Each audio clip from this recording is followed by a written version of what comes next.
Hello everyone, welcome to this video, and in this video I'm going to show you how you can remove a tag from a post on Instagram. So when you're tagged into an Instagram post but you actually don't want to really be tagged on that post, then here's how you can actually remove yourself from that tag. So all you need to do is open your Instagram app, just like this, and then what you need to do is go to your profile, just in the bottom right corner of your screen. And then you obviously have that tag section right here where all the posts will say stand where you are tagged. So I can see right now that I am tagged in one post right here. So you want to click on that.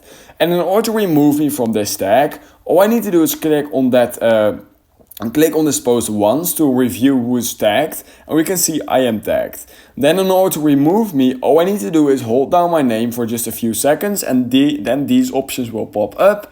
And what you can simply do is click on remove me from post and click on remove, just like this.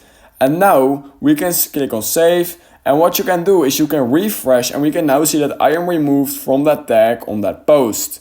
So that's how you can remove a tag from a post on Instagram. If you learned something from this video, I would highly appreciate it if you could like this video and subscribe to my channel, and I hope I will see you in my next YouTube tutorial video.